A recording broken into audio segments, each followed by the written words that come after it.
ਤੁਸੀਂ ਦੇਖ ਰਹੇ ਹੋ ਪੀਟੀਵੀ ਇੰਡੀਆ। ਮੈਂ ਹਾਂ ਮਦਨਦੀਪ, ਮੇਰੇ ਨਾਲ ਨੇ ਉੱਘੇ ਸਿੱਖ ਵਿਦਵਾਨ ਗੁਰਤੇਜ ਸਿੰਘ ਆਈਐਸ। ਸਭ ਤੋਂ ਪਹਿਲਾਂ ਸਰ ਤੁਹਾਡਾ ਸਵਾਗਤ ਹੈ ਜੀ। थैंक यू मदनदीप जी। ਜੀ ਸਰਦਾਰ ਗੁਰਤੇਜ ਸਿੰਘ ਜੀ, ਦੋ ਬਹੁਤ ਅਹਿਮ ਮਾਮਲੇ ਹਨ ਜਿਨ੍ਹਾਂ ਤੇ ਅਸੀਂ ਗੱਲ ਕਰਨੀ ਹੈ। ਪਹਿਲਾ ਮਾਮਲਾ ਹੈ ਸਾਕਾ ਨੀਲਾ ਤਾਰਾ ਉਪਰੰਤ ਫੌਜਾਂ ਨੇ ਜਿਹੜਾ ਸਮਾਨ ਵਾਪਸ ਕੀਤਾ ਸੀ, ਜਿਹੜੀ ਅਵਸਥਾ ਵਾਪਸ ਕੀਤੀਆਂ ਸੀ ਹਰਮੰਦਰ ਸਾਹਿਬ ਦੀਆਂ, जी ਉਹ ਅਵਸਥਾ ਕਿੱਥੇ ਨੇ? जी ਔਰ ਹਾਈ ਕੋਰਟ ਨੇ ਸ਼੍ਰੋਮਣੀ ਗੁਰਦੁਆਰਾ ਪ੍ਰਬੰਧਕ ਕਮੇਟੀ ਤੋਂ ਜਵਾਬ ਤਲਬੀ ਕੀਤੀ ਹੈ ਕਿ ਦੱਸੋ ਅਵਸਥਾ ਗਈਆਂ ਕਿੱਥੇ? ਅਮੁੱਲੀਆਂ ਅਵਸਥਾ ਸਨ, ਲੱਭ ਨਹੀਂ ਰਹੀਆਂ। ਅਵਸਥਾ ਦਾ ਤੁਹਾਨੂੰ ਪਤਾ ਹੈ, ਤੁਸੀਂ ਸਾਨੂੰ ਵੀ ਦੱਸੋਗੇ ਉਹ ਕਿਹੜੀਆਂ ਕਿਹੜੀਆਂ ਅਵਸਥਾ ਸੀ ਤੇ ਉਹਨਾਂ ਦੀ ਕੀਮਤ ਕੋਈ ਹੈ ਤਾਂ ਕਿੰਨੀ ਹੈ, ਜਾਂ ਉਹ ਅਮੁੱਲੀਆਂ ਨੇ ਤਾਂ ਕਿਵੇਂ ਅਨਮੁੱਲੀਆਂ ਨੇ? ਉਹ ਮਾਮਲਾ ਬਹੁਤ ਗੰਭੀਰ ਹੈ ਔਰ ਬੜੇ ਲੰਬੇ ਸਮੇਂ ਤੋਂ ਲਟਕਿਆ ਹੋਇਆ ਹੈ, ਉਹਦੇ ਬਾਰੇ ਤਾਂ ਪਤਾ ਨਹੀਂ ਲੱਗ ਰਿਹਾ। ਦੂਜਾ ਮਾਮਲਾ ਹੈ ਬਰਗਾੜੀ ਦੇ ਵਿੱਚ ਇਨਸਾਫ ਦੇ ਲਈ ਮੋਰਚਾ ਲੱਗਿਆ ਹੋਇਆ ਸੀ। ਭਗਵੰਤ ਮਾਨ ਮੁੱਖ ਮੰਤਰੀ ਪੰਜਾਬ ਉੱਥੇ ਗਏ, ਉਹਨਾਂ ਨੇ ਸ਼ਾਇਦ ਮਿੰਤਰਲਾ ਕੀਤਾ ਔਰ ਮਿੰਤਰਲਾ ਕਰਕੇ ਕੋਈ ਸਮਾਂ ਮੰਗਿਆ ਹੈ। ਇਹ ਗੱਲ ਕਰਾਂਗੇ ਕਿ ਕੀ ਭਗਵੰਤ ਮਾਨ ਦੀ ਸਰਕਾਰ ਬੇਅਦਬੀਆਂ ਦੇ ਮਾਮਲੇ ਜਿਹੜੇ ਨੇ ਉਹ ਹੱਲ ਕਰਨ ਦੇ ਸਮਰੱਥ ਹੈ ਔਰ ਨਹੀਂ ਹੈ, ਜਾਂ ਹੈ? ਇਹਦੇ ਤੇ ਤੁਸੀਂ ਦੱਸੋਗੇ। ਜੇ ਹੈਗੀ ਹੈ ਤਾਂ ਕਿਵੇਂ ਸਮਰੱਥ ਹੈ, ਨਹੀਂ ਹੈ ਤਾਂ ਕਿਉਂ ਨਹੀਂ ਹੈ? ਸੋ ਸਭ ਤੋਂ ਪਹਿਲਾਂ ਸਾਕਾ ਨੀਲਾ ਤਾਰਾ ਨਾਲ ਸੰਬੰਧਿਤ ਉਹ ਅਵਸਥਾ ਜਿਹੜੀਆਂ ਫੌਜ ਨੇ ਵਾਪਸ ਕੀਤੀਆਂ ਸੀ, ਜਿਹੜੀਆਂ ਹਾਈ ਕੋਰਟ ਨੇ ਜਵਾਬ ਤਲਬੀ ਕੀਤੀ ਸ਼੍ਰੋਮਣੀ ਗੁਰਦੁਆਰਾ ਪ੍ਰਬੰਧਕ ਕਮੇਟੀ ਤੋਂ, ਇਹ ਮਾਮਲਾ ਕੀ ਹੈ ਜੀ? ਮਦਨਦੀਪ ਜੀ, ਇਸ ਤਰ੍ਹਾਂ ਹੈਗਾ ਕਿ ਦਰਬਾਰ ਸਾਹਿਬ ਦੇ ਉੱਤੇ ਜਿਸ ਵੇਲੇ ਹਮਲਾ ਕੀਤਾ ਹੈ ਇਹਨਾਂ ਦੀ ਫੌਜ ਨੇ, ਤਾਂ ਉਹਨਾਂ ਨੇ ਤੋਸ਼ੇਖਾਨੇ ਦੇ ਵਿੱਚੋਂ ਤੇ ਲਾਇਬ੍ਰੇਰੀ ਦੇ ਵਿੱਚੋਂ ਕਹਿੰਦੇ ਨੇ ਕੁਝ ਚੀਜ਼ਾਂ ਚੁੱਕ ਲਈਆਂ।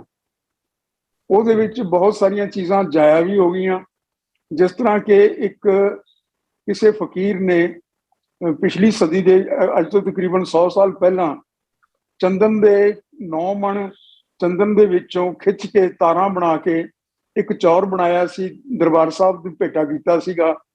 ਉਹ ਚੌਰ ਇਹਨਾਂ ਨੇ ਸਾੜ ਦਿੱਤਾ।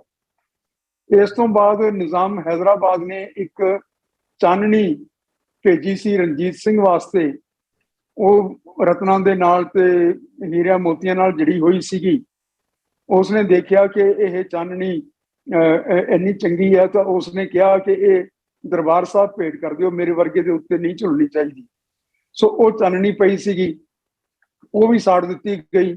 ਉਸ ਦੇ ਵਿੱਚੋਂ ਕੁਝ ਚੀਜ਼ਾਂ ਹਨ, ਸ਼ਾਇਦ ਉਹ ਕੋਈ ਵੈਲਿਊਏਬਲ ਕੁਝ ਹੀਰੇ ਮੋਤੀ ਵਗੈਰਾ ਇਹਨਾਂ ਨੇ ਵਾਪਸ ਕੀਤੇ ਨੇ ਤੇ ਉਹ ਸ਼ਾਇਦ ਕਿਤੇ ਨਾ ਕਿਤੇ ਹੋਣਗੇ। ਲੇਕਿਨ ਜਿਹੜਾ ਅਸਲੀ ਮਸਲਾ ਹੈ, ਇਸ ਤੋਂ ਇਲਾਵਾ ਹੋਰ ਵੀ ਬਥੇਰੀਆਂ ਬੇਸ਼ਕੀਮਤੀ ਚੀਜ਼ਾਂ ਸਨ। ਜਿਸ ਤਰ੍ਹਾਂ ਨੌ ਨਿਹਾਲ ਸਿੰਘ ਦਾ ਸਿਹਰਾ ਸੀ, ਜਿਹੜਾ ਕਿ ਨੌ ਨਿਹਾਲ ਸਿੰਘ ਦੇ ਵਾਸਤੇ ਆਪਣੇ ਪੋਤਰੇ ਦੀ ਸ਼ਾਦੀ ਦੇ ਵਾਸਤੇ ਰਣਜੀਤ ਸਿੰਘ ਨੇ ਬਣਵਾਇਆ ਸੀ। ਜਦੋਂ ਉਸ ਨੂੰ ਦੇਖਿਆ ਤਾਂ ਉਹਨੇ ਕਿਹਾ ਵੀ ਇਹ ਉੱਥੇ ਦਰਬਾਰ ਸਾਹਿਬ ਭੇਟ ਕਰ ਦਿਓ। ਸੋ ਇਹ ਇਸ ਤਰ੍ਹਾਂ ਦੀਆਂ ਬਹੁਤ ਸਾਰੀਆਂ ਚੀਜ਼ਾਂ ਉੱਥੇ ਸਨ। ਕੁਝ ਸ਼ਰਧਾਲੂਆਂ ਵੱਲੋਂ ਭੇਟਾਂ ਕੀਤੀਆਂ ਹੋਈਆਂ, ਕੁਝ ਕਈਆਂ ਸਨ ਸੋਨੇ ਦੀਆਂ, ਚਾਂਦੀ ਦੇ ਦਸਤੇ ਸਨ ਇਤਿਆਦਿ। ਇਹਨਾਂ ਦੇ ਵਿੱਚੋਂ ਕਾਫੀ ਕੁਝ ਚੀਜ਼ਾਂ ਤਾਂ ਉਹਨਾਂ ਨੇ ਕਹਿੰਦੇ ਸਨ ਕਿ ਮਿਊਜ਼ੀਅਮ ਦੇ ਵਿੱਚ ਰੱਖ ਦਿੱਤੀਆਂ ਤੇ ਸ਼ਾਇਦ ਉਸ ਦੇ ਬਾਰੇ ਸ਼੍ਰੋਮਣੀ ਕਮੇਟੀ ਨੇ ਕਦੇ ਵੀ ਨਹੀਂ ਦੱਸਿਆ ਵੀ ਉਹ ਕਿੱਥੇ ਕੀ ਹੈ। ਤੇ ਹੱਥ ਲਿਖਤਾਂ ਦੇ ਖਰੜੇ ਵੀ ਸੀ ਪੁਰਾਤਨ ਕਾਲੀਨ ਜਿਹੜੇ ਉਹ ਜਿਹੜੀ ਗੱਲ ਹੈ ਨਾ ਖਰੜਿਆਂ ਦੀ, ਉਹ ਵੱਖਰੀ ਗੱਲ ਹੈ। ਉਹ ਖਰੜਿਆਂ ਦੀ ਗੱਲ ਇਹ ਹੈਗੀ ਕਿ ਇਹ ਇੱਥੇ ਜਿਹੜੇ ਇਹਨਾਂ ਨੇ ਸਿੱਖ ਰੈਫਰੈਂਸ ਲਾਇਬ੍ਰੇਰੀ ਆਪਾਂ ਬਣਾਈ ਹੋਈ ਸੀਗੀ ਸ਼੍ਰੋਮਣੀ ਕਮੇਟੀ ਦੇ ਦਰਬਾਰ ਸਾਹਿਬ ਦੇ। ਜੇ ਆਪਾਂ ਅਕਾਲ ਤਖਤ ਵੱਲ ਸਾਹਿਬ ਤੋਂ ਜਾਈਏ ਤਾਂ ਸੱਜੇ ਹੱਥ ਨੂੰ ਜਿਹੜੀ ਬਾਹੀ ਹੈ, ਲੂਣ ਮੰਡੀ ਵਾਲੀ ਜਿਹਨੂੰ ਕਹਿੰਦੇ ਆ, ਨਮਕ ਮੰਡੀ, ਉਹ ਉੱਥੇ ਬਣੀ ਹੋਈ ਸੀ ਲਾਇਬ੍ਰੇਰੀ। ਔਰ ਉਸ ਲਾਇਬ੍ਰੇਰੀ ਦੇ ਵਿੱਚ ਪਿਛਲੇ 100 ਸਾਲਾਂ ਦੇ ਜਿਉਣ ਦੇ ਅਖਬਾਰ ਛਪਣ ਲੱਗੇ ਸੀਗੇ, ਆਪਣੇ ਪੰਜਾਬੀ ਦੇ ਖਾਲਸਾ ਸਮਾਚਾਰ ਤੇ ਹੋਰ ਇਹ ਅਖਬਾਰਾਂ ਸਨ, ਉਹ ਬੇਸਮੈਂਟ ਦੇ ਵਿੱਚ ਪਏ ਸੀ। ਉੱਤੇ ਲਾਇਬ੍ਰੇਰੀ ਦੇ ਵਿੱਚ ਬੇਸ਼ਕੀਮਤੀ ਖਰੜੇ ਸਨ, ਜਿਨ੍ਹਾਂ ਦੇ ਵਿੱਚੋਂ ਬਹੁਤ ਸਾਰੇ ਖਰੜੇ ਗੁਰੂ ਗ੍ਰੰਥ ਸਾਹਿਬ ਦੇ ਸਨ, ਬਾਕੀ ਹੋਰ ਪੋਥੀਆਂ ਦੇ ਸਨ। ਜਿਨ੍ਹਾਂ ਦੇ ਵਿੱਚ ਇੱਕ ਬਹੁਤ ਵੱਡੀ ਚੀਜ਼ ਸਾਡੇ ਕੋਲ ਸੀ, ਜਿਹੜੀ ਕਿ 1675 ਦੇ ਵਿੱਚ 9ਵੇਂ ਪਾਤਸ਼ਾਹ ਨੇ ਆਪਣੇ ਹੱਥੀਂ ਚੜਾਈ ਹੋਈ ਸੀ, ਆਪਣੀ ਬਾਣੀ, ਜਿਹੜੀ ਕਹਿੰਦੇ ਆ ਨਾ ਆਪਾਂ ਬਾਅਦ ਦੇ ਵਿੱਚ ਵੀ ਇਹ 9ਵੇਂ ਪਾਤਸ਼ਾਹ ਦੀ ਬਾਣੀ ਬਾਅਦ ਦੇ ਵਿੱਚ 10ਵੇਂ ਪਾਤਸ਼ਾਹ ਨੇ ਤਲਵੰਡੀ ਸਾਬੋ ਜਾ ਕੇ ਚੜਾਈ। ਉਹ ਬਾਣੀ ਸਾਰੀ ਚੜੀ ਹੋਈ ਸੀ। 1675 ਦੀ ਬੀੜ ਸੀ ਤੇ ਭਾਈ ਹਰਦਾਸ ਜਿਹੜੀ ਕਿ ਗੁਰੂ ਤੇਗ ਬਹਾਦਰ ਜੀ ਦੇ ਹੱਥ ਲਿਖਤ ਸੀ। ਨਹੀਂ, ਹੱਥ ਲਿਖਤ ਉਹਨਾਂ ਦੀ ਨਹੀਂ ਸੀ, ਹੱਥ ਲਿਖਤ ਸੀ ਇਹ ਭਾਈ ਹਰਦਾਸ ਦੀ। ਠੀਕ ਹੈ। ਭਾਈ ਹਰਦਾਸ ਇਹ ਨਵਾਬ ਕਪੂਰ ਸਿੰਘ ਦਾ ਪਿਤਾ ਸੀ, ਉਸ ਦੇ ਹੱਥ ਦੀ ਲਿਖੀ ਹੋਈ ਸੀ। ਕਿਉਂਕਿ ਗੁਰੂ ਸਾਹਿਬ ਆਪ ਨਹੀਂ ਸੀ ਲਿਖਦੇ ਹੁੰਦੇ, ਉਹ ਲਿਖਾਰੀ ਰੱਖੇ ਹੁੰਦੇ ਸੀ ਜਿਹੜੇ ਟ੍ਰੇਨਡ ਹੁੰਦੇ ਸਨ ਤੇ ਜਿਨ੍ਹਾਂ ਨੂੰ ਸਾਰਾ ਉਹ ਇੱਕ ਸਪੈਸ਼ਲ ਕੰਮ ਹੈ ਲਿਖਣਾ, ਤੇ ਇਸ ਕਰਕੇ ਉਹ ਲਿਖਾਰੀ ਉਹਨਾਂ ਦਾ ਸੀ। 9ਵੇਂ ਪਾਤਸ਼ਾਹ 10ਵੇਂ ਪਾਤਸ਼ਾਹ ਦੇ ਸਮੇਂ ਵੀ ਇਹ ਕੰਮ ਕਰਦਾ ਰਿਹਾ। ਇਹਨਾਂ ਦੇ ਹੱਥ ਦੀ ਲਿਖੀ ਹੋਈ ਇਹ ਬੀੜ ਸੀ। ਇਸ ਦੇ ਵਿੱਚ 1675 ਇਸ ਦੇ ਵਿੱਚ ਤਰੀਕ ਪਾਈ ਹੋਈ ਹੈ ਵੀ ਇਸ ਤਰੀਕ ਨੂੰ 1675 ਦੇ ਵਿੱਚ ਇਹ ਮੁਕੰਮਲ ਹੋਈ। ਉੱਥੇ ਇੱਕ ਤਤਕਰੇ ਦੇ ਵਿੱਚ ਇੱਕ ਲਾਈਨ ਹੁੰਦੀ ਸੀ, ਪੋਥੀ ਲਿਖ ਪਹੁੰਚੇ। ਉਹਦਾ ਮਤਲਬ ਸੀ ਕਿ ਪੋਥੀ ਕੰਪਲੀਟ ਕਰਕੇ ਫਲਾਨੀ ਤਰੀਕ ਨੂੰ ਇੱਥੇ ਇਹ ਮੁਕੰਮਲ ਹੋ ਕੇ ਇੱਥੇ ਪਹੁੰਚੇ ਆ। ਤਾਂ ਉਹ ਜਿਹੜੀ ਤਰੀਕ ਹੈ ਉਹ 1775 ਦੀ ਹੈ, 1675 ਦੀ ਹੈ। ਹੁਣ 1675 ਦੀ ਨਵੰਬਰ ਦੇ ਵਿੱਚ ਗੁਰੂ ਸਾਹਿਬ ਦੀ ਸ਼ਹਾਦਤ ਹੁੰਦੀ ਹੈ। ਤਾਂ ਇਹ ਸ਼ਹਾਦਤ ਤੋਂ ਪਹਿਲਾਂ ਹੋ ਸਕਦਾ ਜਨਵਰੀ ਫਰਵਰੀ ਦੇ ਵਿੱਚ ਜਾਂ ਕਿਸੇ ਵੇਲੇ ਗੁਰੂ ਸਾਹਿਬ ਨੇ ਇਹ ਬਾਣੀ ਆਪਣੀ ਸਾਰੀ ਇਹਦੇ ਵਿੱਚ ਚੜਾ ਦਿੱਤੀ ਸੀ ਬੀੜ ਦੇ ਵਿੱਚ। ਤਾਂ ਉਹ ਮੁਕੰਮਲ ਬੀੜ ਸੀ, ਜਿਸ ਨੂੰ ਬਾਅਦ ਦੇ ਵਿੱਚ ਦਮਦਮਾ ਸਾਹਿਬ ਵਾਲੀ ਬੀੜ ਕਹਿੰਦੇ ਨੇ। ਉਹ ਦਮਦਮੀ ਸਰੂਪ ਜਿਸ ਨੂੰ ਕਹਿੰਦੇ ਨੇ, ਉਹ ਦਮਦਮੀ ਸਰੂਪ ਉੱਥੇ ਹੀ ਤਿਆਰ ਹੋ ਗਿਆ ਸੀ ਔਰ ਉਹ ਮੁਕੰਮਲ ਸੀ। ਉਹ ਬੀੜ ਸਾਡੇ ਵਾਸਤੇ ਬੜੀ ਇੰਪੋਰਟੈਂਟ ਸੀ। ਖੈਰ ਚਲੋ ਹੁਣ ਤਾਂ ਉਸਦੇ ਕਈ ਸਾਰੇ ਹਵਾਲੇ ਮਿਲਦੇ ਨੇ, ਕਈ ਸਾਰੀਆਂ ਕਿਤਾਬਾਂ ਦੇ ਵਿੱਚ ਉਸ ਦੀਆਂ ਤਸਵੀਰਾਂ ਵੀ ਹਨ ਲਾਸਟ ਸਫੇ ਦੀਆਂ, ਤੇ ਹੋਰ ਵੀ ਕੋਈ ਤਸਵੀਰਾਂ ਮਿਲਦੀਆਂ ਤੇ ਕੁਝ ਹਵਾਲੇ ਬਹੁਤ ਜਗ੍ਹਾ ਦੇ ਉੱਤੇ ਮਿਲਦੇ ਨੇ। ਲੇਕਿਨ ਇਹ ਇੱਕ ਐਸੀ ਚੀਜ਼ ਸੀ ਜਿਸ ਦੀ ਕੋਈ ਕੀਮਤ ਨਹੀਂ, ਔਰ ਇਹ ਜਿੰਨੇ ਵੀ ਹੀਰੇ ਜਵਾਹਰਾਤ ਉੱਥੇ ਤੋਸ਼ੇਖਾਨੇ ਦੇ ਵਿੱਚ ਹਨ ਸਾਰਿਆਂ ਨਾਲੋਂ ਜ਼ਿਆਦਾ ਕੀਮਤੀ ਸੀ, ਕਿਉਂਕਿ ਸਾਨੂੰ ਇਹ ਦੱਸਣੀ ਸੀ। ਪਰ ਗੁਰਤੇਜ ਸਿੰਘ ਜੀ, ਇਹ ਕਿਹਾ ਜਾ ਰਿਹਾ ਹੈ ਕਿ ਫੌਜ ਨੇ ਇਹ ਵਾਪਸ ਕਰਤੀ ਅਸੀਂ ਵਸਤਾਂ ਜਿਹੜੀਆਂ ਤੋਸ਼ਾਖਾਨਾ ਦੀਆਂ ਨੇ, ਗੁਰੂ ਰਾਮਦਾਸ ਲਾਇਬ੍ਰੇਰੀ ਦੀਆਂ ਨੇ, ਔਰ ਜਿਹੜੀ ਰੈਫਰੈਂਸ ਲਾਇਬ੍ਰੇਰੀ ਹੈ ਉਹਦੀਆਂ ਵਸਤਾਂ ਸਾਰੀਆਂ ਵਾਪਸ ਕਰ ਦਿੱਤੀਆਂ। ਇਹ ਦਾਅਵਾ ਕੀਤਾ ਜਾ ਰਿਹਾ ਸੀ। ਹਾਂ, ਫੌਜ ਨੇ ਤੇ ਹਿੰਦੁਸਤਾਨ ਦੀ ਸਰਕਾਰ ਨੇ ਉੱਥੇ ਬਹੁਤ ਜ਼ਿਆਦਾ ਝੂਠ ਬੋਲੇ ਨੇ। ਉਹਨਾਂ ਦੇ ਵਿੱਚੋਂ ਇੱਕ ਇਹ ਵੀ ਝੂਠ ਹੈ। ਇਹ ਜਿਸ ਵੇਲੇ ਮੈਂ ਚੰਦਰ ਸ਼ੇਖਰ ਕੋਲ ਡੈਪੂਟੇਸ਼ਨ ਲੈ ਕੇ ਗਿਆ ਸੀਗਾ। ਮੇਰੀ ਇੱਕ ਬੇਨਤੀ ਹੈ, ਜੇ ਇਹ ਝੂਠ ਹੈ ਤਾਂ ਜੇ ਹਾਈ ਕੋਰਟ ਨੇ ਸ਼੍ਰੋਮਣੀ ਗੁਰਦੁਆਰਾ ਪ੍ਰਬੰਧਕ ਕਮੇਟੀ ਨੂੰ ਜਵਾਬ ਤਲਬ ਕੀਤਾ ਹੈ, ਜਵਾਬ ਤਲਬੀ ਕੀਤੀ ਹੈ, ਇਸ ਤੋਂ ਪਹਿਲਾਂ ਵੀ ਇਹ ਮਾਮਲਾ ਉੱਠਿਆ ਤੇ ਸ਼੍ਰੋਮਣੀ ਕਮੇਟੀ ਨੇ ਹੁਣ ਤੱਕ ਕਲੀਅਰ ਕਿਉਂ ਨਹੀਂ ਕੀਤਾ? ਹਾਂ, ਮੈਂ ਦੱਸਦਾ ਜੀ ਇਹ ਸਾਰੀ ਗੱਲ ਜੀ। ਇਹ ਇਸ ਤਰ੍ਹਾਂ ਹੋਇਆ ਕਿ ਇੱਥੋਂ ਇਹਨਾਂ ਨੇ ਜਿਹੜੀ 6 ਤਰੀਕ ਨੂੰ ਸੰਤਾਂ ਦੀ ਸ਼ਹਾਦਤ ਹੋਈ ਹੈ ਤੇ ਉਸ ਤੋਂ ਬਾਅਦ 7 ਤਰੀਕ ਨੂੰ 11 ਵਜੇ ਲਾਇਬ੍ਰੇਰੀ ਨੂੰ ਅੱਗ ਲਾਈ ਹੋਈ ਸੀ ਇਹਨਾਂ ਨੇ, ਔਰ ਉਹ ਲਾਇਬ੍ਰੇਰੀ ਸਾਰੀ ਸੜ ਰਹੀ ਸੀ। ਉਸ ਦੀਆਂ ਤਸਵੀਰਾਂ ਵੀ ਛਪੀਆਂ ਹੋਈਆਂ ਮਿਲਦੀਆਂ ਨਾ, ਮੇਰੇ ਕੋਲ ਵੀ ਕੁਛ ਹੈਗੀਆਂ। ਉਸ ਤੋਂ ਉਸ ਦੇ 5-4 ਗਵਾਹ ਹਨਗੇ। ਇੱਕ ਗਵਾਹ ਤਾਂ ਉਹ ਹੈ ਜਿਹੜਾ ਕਿ ਸੰਤ ਜਰਨੈਲ ਸਿੰਘ ਦਾ ਭਰਾ ਸੀ, ਹਰਚਰਨ ਸਿੰਘ। ਉਹ ਉੱਥੇ ਗਿਆ ਹੋਇਆ ਸੀ ਰੋਡੇ, ਉਹ ਗਿਆ ਹੋਇਆ ਸੀ ਸ਼ਨਾਖਤ ਕਰਨ ਵਾਸਤੇ ਸੰਤਾਂ ਦੀ ਸਰੀਰ ਦੀ, ਤੇ ਉਸਨੇ ਦੇਖਿਆ ਇਹ ਲਾਇਬ੍ਰੇਰੀ ਨੂੰ ਅੱਗ ਲੱਗੀ ਹੋਈ ਦੇਖੀ। ਦੂਸਰੇ ਆਪਣੇ ਹੈੱਡ ਗ੍ਰੰਥੀ ਸਨ ਉੱਥੇ ਜਿਹੜੇ ਕਿ ਜਿਨ੍ਹਾਂ ਨੇ ਆਪ 11 ਵਜੇ ਅੱਗ ਲੱਗੀ ਹੋਈ ਦੇਖੀ। ਇਸ ਦੀ ਜਿਹੜੀ ਵਾਈਟ ਪੇਪਰ ਹੈ ਉਸ ਦੇ ਵਿੱਚ ਜ਼ਿਕਰ ਹੈ ਕਿ ਜੀ ਇਹ ਲਾਇਬ੍ਰੇਰੀ ਦੇ ਵਿੱਚ ਐਕਸੀਡੈਂਟਲ ਫਾਇਰ ਹੋ ਗਈ, ਐਕਸੀਡੈਂਟਲੀ ਇਹ ਅੱਗ ਲੱਗ ਗਈ। ਉੱਥੋਂ ਕਿਸੇ ਨੇ ਗ੍ਰਨੇਡ ਸੁੱਟਿਆ ਤੇ ਉਹ ਜਿਹੜੇ ਫੌਜੀ ਬੈਠੇ ਸੀ ਉਹਨਾਂ ਨੇ ਜਵਾਬੀ ਕਾਰਵਾਈ ਕੀਤੀ ਤੇ ਲਾਇਬ੍ਰੇਰੀ ਨੂੰ ਅੱਗ ਲੱਗ ਗਈ। ਇਸ ਤਰ੍ਹਾਂ ਦੀ ਗੱਲ ਇਹਨਾਂ ਨੇ ਕਹੀ ਹੈ। ਲੇਕਿਨ ਜਾਪਦਾ ਨਹੀਂ, ਇਹ ਤਕਰੀਬਨ ਸਰਟਨ ਹੀ ਹੈ, ਕਿਉਂਕਿ ਫੌਜ ਨੂੰ ਇਹਨਾਂ ਨੇ ਬਹੁਤ ਸਾਰੀ ਸ਼ਰਾਬ ਪਿਆ ਕੇ ਬੜੇ, ਜਿਵੇਂ ਉਹ ਕਿਸੇ ਵੇਲੇ ਹਾਥੀ ਭੇਜਿਆ ਸੀ ਪਹਾੜੀ ਰਾਜਿਆਂ ਨੇ, ਉਸ ਤਰ੍ਹਾਂ ਸ਼ਰਾਬ ਪਿਆ ਕੇ ਬਹੁਤ ਜ਼ਿਆਦਾ ਇਹ ਫੌਜ ਭੇਜੀ ਸੀ ਦਰਬਾਰ ਸਾਹਿਬ ਦੇ ਉੱਤੇ ਹਮਲਾ ਕਰਨ ਵਾਸਤੇ। ਤਾਂ ਉਹ ਪਤਾ ਨਹੀਂ ਕਿੰਨੀ ਕੁ ਉਹਨਾਂ ਨੂੰ ਸੁਰਤ ਹੋਏਗੀ, ਕਿੰਨੇ ਕੁ ਉਹਨਾਂ ਨੂੰ ਇੰਸਟਰਕਸ਼ਨ ਦਿੱਤੇ ਹੋਣਗੇ, ਕਿੰਨਾ ਕੁ ਉਹਨਾਂ ਨੂੰ ਦੱਸਿਆ ਹੋਏਗਾ। ਜਿਹੜਾ ਉਹਨਾਂ ਨੇ ਜਿਸ ਪਾਸੇ ਵੀ ਪਏ ਉਹ ਤਬਾਹੀ ਲਿਆਂਦੀ। ਉਹਨਾਂ ਨੇ ਲੋਕਾਂ ਦੇ ਜਿਹੜੇ ਉਹ ਪ੍ਰਾਈਵੇਟ ਮਕਾਨ ਸੀਗੇ, ਜਿਹੜੇ ਕੁਆਟਰ ਸੀਗੇ ਦਰਬਾਰ ਸਾਹਿਬ ਦੇ ਪ੍ਰਸਰ ਦੇ ਵਿੱਚ, ਉਹ ਸਾਰੇ ਲੁੱਟ ਲਏ। ਇੱਥੋਂ ਤੱਕ ਇਹ ਹੋ ਗਿਆ ਕਿ ਗਿਆਨੀ ਜ਼ੈਲ ਸਿੰਘ ਜਿਸ ਵੇਲੇ ਆਇਆ ਦਰਬਾਰ ਸਾਹਿਬ ਮੱਥਾ ਟੇਕਣ ਜਾਂ ਤਬਾਹੀ ਦਾ ਮੰਜ਼ਰ ਦੇਖਣ ਵਾਸਤੇ, ਤਾਂ ਉਸ ਨੂੰ ਰਿਕੁਐਸਟ ਪਹੁੰਚੀ ਸੀ ਔਰ ਉਹ ਰੁਮਾਲੇ ਲੈ ਕੇ ਆਇਆ ਸੀ। ਰੁਮਾਲੇ ਵੀ ਸਾਰੇ ਉੱਥੋਂ ਲੁੱਟ ਕੇ ਲੈ ਗਏ ਸਨ। ਸੋ ਇਹ ਜਿਹੜੀ ਲਾਇਬ੍ਰੇਰੀ ਦੀ ਗੱਲ ਕਰਦੇ ਨੇ, ਇਸ ਨੂੰ ਅੱਗ ਲੱਗੀ ਸੀ ਔਰ ਇਹ ਲਾਇਬ੍ਰੇਰੀ ਉੱਥੇ ਸੜ ਗਈ ਸੀ। 6 ਤਰੀਕ ਦੀ ਸ਼ਾਮ ਤੱਕ ਜਿਹੜਾ ਲਾਇਬ੍ਰੇਰੀਅਨ ਸੀ ਦਵਿੰਦਰ ਸਿੰਘ ਦੁੱਗਲ, ਉਹ ਮੇਰਾ ਦੋਸਤ ਸੀਗਾ, ਉਸਨੇ ਮੈਨੂੰ ਦੱਸਿਆ ਕਿ 6 ਤਰੀਕ ਦੀ ਸ਼ਾਮ ਤੱਕ ਮੈਂ ਉੱਥੇ ਸੀ ਪ੍ਰੈਸਰ ਦੇ ਵਿੱਚ, ਤੇ ਉਹ ਲਾਇਬ੍ਰੇਰੀ ਬਿਲਕੁਲ ਸੇਫ ਸੀ। ਮੈਂ ਨਾਲ ਦੇ ਕਮਰੇ ਦੇ ਵਿੱਚ ਸੀ। ਉਹ ਲਾਇਬ੍ਰੇਰੀਅਨ ਸੀ, ਕਿਊਰੇਟਰ ਸੀ ਇਸ ਮਿਊਜ਼ੀਅਮ ਦਾ, ਲਾਇਬ੍ਰੇਰੀ ਦਾ। ਤਾਂ ਉਸ ਤੋਂ ਬਾਅਦ ਉਹ ਨਿਕਲ ਕੇ ਇੱਥੋਂ ਕਿਸੇ ਤਰ੍ਹਾਂ ਨਾਲ ਚਲਾ ਗਿਆ, ਜਲੰਧਰ ਪਹੁੰਚ ਗਿਆ। ਤੇ ਉਸਨੇ ਦੱਸਿਆ ਕਿ ਫਿਰ ਮੈਨੂੰ 2-3 ਦਿਨਾਂ ਬਾਅਦ ਫੌਜ ਜਾ ਕੇ ਉੱਥੋਂ ਲੈ ਕੇ ਆਈ ਕਿ ਲਾਇਬ੍ਰੇਰੀ ਦਾ ਚਾਰਜ ਲਓ ਤੁਸੀਂ। ਕਹਿੰਦਾ ਜਿਸ ਵੇਲੇ ਮੈਂ ਲਾਇਬ੍ਰੇਰੀ ਦਾ ਚਾਰਜ ਲੈਣ ਵਾਸਤੇ ਪਹੁੰਚਿਆ, ਲਾਇਬ੍ਰੇਰੀ ਦੇ ਵਿੱਚ ਦੇਖਿਆ ਤਾਂ ਉੱਥੇ ਸਾਰੀਆਂ ਬੀੜਾਂ, ਸਾਰੀਆਂ ਕਿਤਾਬਾਂ, ਬੜੀਆਂ ਹੋਰ ਬੇਸ਼ਕੀਮਤੀ ਕਿਤਾਬਾਂ ਸਨ। ਤੇ ਜਿੰਨਾ ਕੁਝ ਵੀ ਲਾਇਬ੍ਰੇਰੀ ਦੇ ਵਿੱਚ ਸੀ, ਸਾਰਾ ਕੁਝ ਸੜਿਆ ਹੋਇਆ ਸੀ। ਲੋਹੇ ਦੇ ਰੈਕਸ ਦੇ ਉੱਤੇ ਜਿਹੜਾ ਸਮਾਨ ਪਿਆ ਸੀ, ਉਹ ਉਸ ਤਰ੍ਹਾਂ ਹੀ ਸੜੀਆਂ ਹੋਈਆਂ ਕਿਤਾਬਾਂ ਉਸੇ ਸ਼ਕਲ ਦੇ ਵਿੱਚ ਪਈਆਂ ਸਨ। ਗੁਰੂ ਗ੍ਰੰਥ ਸਾਹਿਬ ਦੀਆਂ ਬੀੜਾਂ ਉਸੇ ਸ਼ਕਲ ਦੇ ਵਿੱਚ ਉੱਥੇ ਪਈਆਂ ਸਨ। ਤੇ ਜਿਹੜਾ ਸੀਗਾ ਲੱਕੜ ਦੇ ਰੈਕ ਸੀ, ਜਿਹੜੇ ਸਾਰੇ ਦੇ ਸਾਰੇ ਸੜ ਚੁੱਕੇ ਸਨ। ਸੋ ਇਹ ਸੀ ਪੋਜੀਸ਼ਨ ਇਸ ਦੀ ਲਾਇਬ੍ਰੇਰੀ ਦੀ। ਇਸ ਤੋਂ ਬਾਅਦ ਉਹਨਾਂ ਨੇ ਸਰਦਾਰ ਗੁਰਤੇਜ ਸਿੰਘ ਜੀ, ਇਹ ਜੋ ਤੁਸੀਂ ਦੱਸ ਰਹੇ ਹੋ, ਇਹ ਜਿਹੜੀਆਂ ਉਹ ਬੀੜਾਂ ਜਿਹੜੀਆਂ ਸੜੀਆਂ ਹੋਈਆਂ ਸਨ, ਉਹ ਬੀੜਾਂ ਹਾਲੇ ਸਬੂਤ ਵਜੋਂ ਕਿਤੇ ਪਈਆਂ? ਨਹੀਂ, ਦੇਖੋ ਜਿਹੜੀਆਂ ਸੜ ਗਈਆਂ ਉਹ ਤਾਂ ਕਿੱਥੇ ਪੈਣੀਆਂ ਨੇ, ਲੇਕਿਨ ਕਈ ਹਨਗੀਆਂ ਜਿਨ੍ਹਾਂ ਦੇ ਹਵਾਲੇ ਸਾਡੇ ਕੋਲੇ ਹਨਗੇ, ਜਿਨ੍ਹਾਂ ਦਾ ਯਾਨੀ ਕਿ ਪਰਪਸ ਦਾ ਹੱਲ ਹੋ ਜਾਂਦਾ। ਸਵਾਲ ਇਸ ਕਰਕੇ ਸੀ ਕਿਉਂਕਿ ਤੁਸੀਂ ਬਹੁਤ ਮੌਕੇ ਦੇ ਗਵਾਹ ਹੋ, ਤੁਸੀਂ ਉਹ ਸਾਰਾ ਜਿਹੜਾ ਹਾਦਸਾ ਤੁਸੀਂ ਆਪਣੀ ਅੱਖਾਂ ਨਾਲ ਦੇਖਿਆ ਹੋਇਆ ਹੈ, ਤੁਸੀਂ ਉੱਥੇ ਇਨਵੋਲਵ ਰਹੇ ਹੋ ਬਕਾਇਦਾ ਤੌਰ ਤੇ।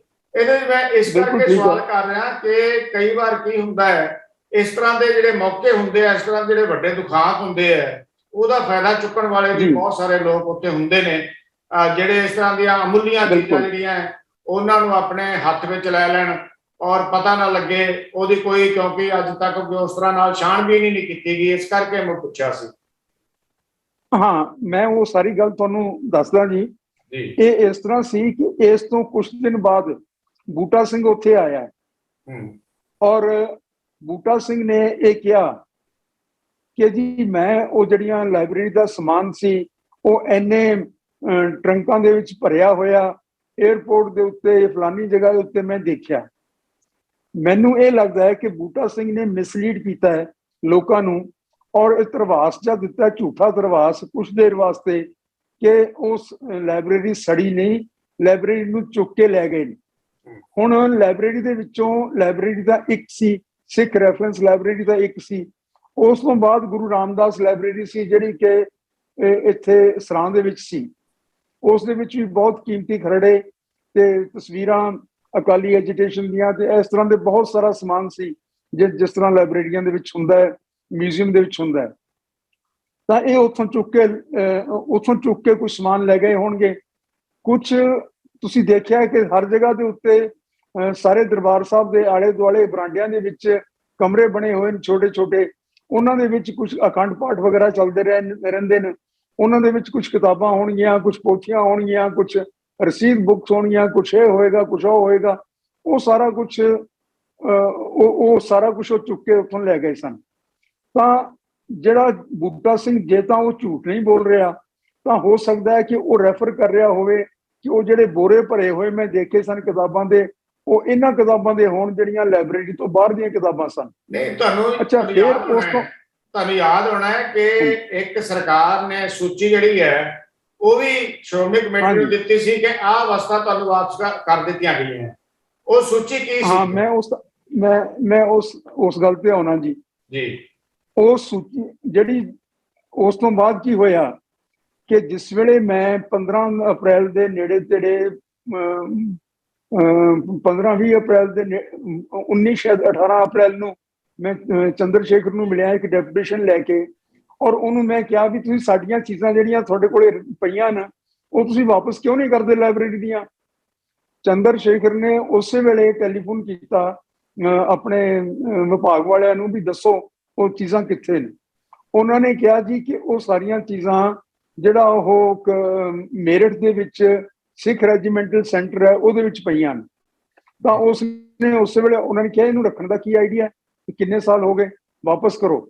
ਉਸਨੇ ਉਸੇ ਵੇਲੇ ਆਰਡਰ ਕੀਤੇ ਕਿ ਵਾਪਸ ਕਰ ਦਿਓ, ਔਰ ਉਹ ਚੀਜ਼ਾਂ ਵਾਪਸ ਆਈਆਂ ਜਿਹੜੀਆਂ ਕਿ ਆਪਣਾ ਉਸ ਵੇਲੇ ਇਲੈਕਸ਼ਨ ਅਨਾਉਂਸ ਹੋ ਗਏ ਸੀ ਤੇ ਇਹ ਖਬਰਾਂ ਵਿੱਚ ਵਿਚਾਲੇ ਰੁਲ ਗਈਆਂ।